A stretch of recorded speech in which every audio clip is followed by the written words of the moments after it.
सरपंच मंगेश साबळे यांच्या अडचणीत आता वाढ झालेली आहे।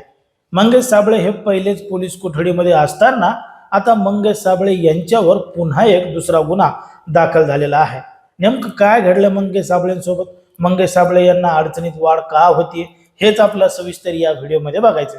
जर आपण पाहिलं तर मंगेश साबळे यांनी छत्रपती संभाजीनगर जिल्हाधिकारी कार्यालयासमोर एक आंदोलन केलं होतं आणि या आंदोलनामध्ये सरपंच मंगेश साबळे यांची मागणी काय होती, कारण की ज्या गावचे सरपंच मंगेश साबळे आहेत, गेवराई पायगा या गावातल्या शाळावरचे जे 4 शिक्षक आहेत, या 4 शिक्षकांची SRI साठी BLO म्हणून त्या ठिकाणी नियुक्ती करण्यात आली होती आणि ते शिक्षक BLOचं काम करत होते।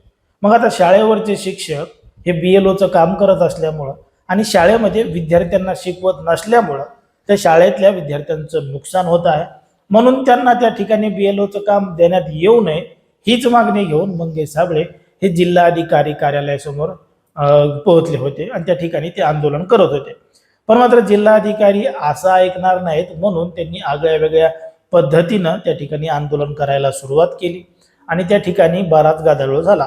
मग याच कारणामुळे मंगेश साबळे यांच्यावर पोलिसांनी ऍक्शन घेतली आणि गुन्हा दाखल करून मंगेश साबळे यांना अटक सुद्धा केली।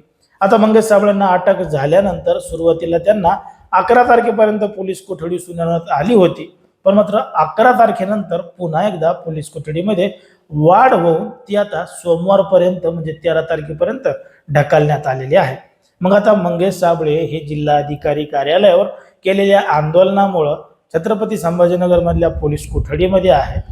13 तारखेला त्यांना जमानत मिळते का हे बघावं लागणार आहे, पण मात्र आता पुन्हा एकदा मंगेश साबळे यांच्यावर क्रांती चौक पोलीस ठाण्यामध्ये गुन्हा सुद्धा दाखल झालेला आहे। आता हा गुन्हा नेमका कशामुळे दाखल झाला, या गोष्टीची जेव्हा आपल्याला माहिती मिळाली तेव्हा समजलं की सरपंच मंगेश साबळे यांनी 8 जून रोजी जिल्हा परिषद कार्यालयाचे जे CO आहेत, या COना त्यांनी काही जाब विचारला होता। त्यांच्या गावातल्या काही निधीबाबत प्रश्न विचारले होते आणि जाब विचारला म्हणून त्यांच्यावर 8 जून रोजी जाब विचारला, म्हणून आता 10 जुलै रोजी सरपंच मंगेश साबळे यांच्यावर दुसरा एक गुन्हा दाखल झालेला आहे आणि मंगेश साबळे आता तिकून सुटले तर पुन्हा इकडे अडकतात का काय अशी स्थिती निर्माण झालेली आहे। म्हणून मंगेश साबळे यांना कुठेतरी अडकवण्याचं काम केलं जातंय असे त्यांचे सहकारी म्हणतात आणि असं सांगतात सुद्धा। ज्या पद्धतीनं मंगेश साबळे हे गावकऱ्यांसाठी, शेतकऱ्यांसाठी, विद्यार्थ्यांसाठी न्याय मागण्याचं काम करत असतात, वेगवेगळ्या पद्धतीनं आंदोलन करण्याचं काम करत असतात, म्हणूनच मंगेश साबळे यांना मोठा पाठिंबा सुद्धा मिळतोय। पण मात्र याच मंगेश साबळे यांच्या अडचणीमध्ये आता वाढ होताना दिसते।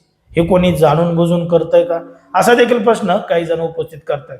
खरंच या संपूर्ण प्रकरणावर तुम्हाला काय वाटतं ते तुम्ही अगदी स्पष्टपणे कमेंटमध्ये सांगा आणि अशाच पद्धतीचे नवनवीन व्हिडिओ पाहण्यासाठी आपल्या चॅनलला लगेच सबस्क्राईब करायला सुद्धा विसरू नका।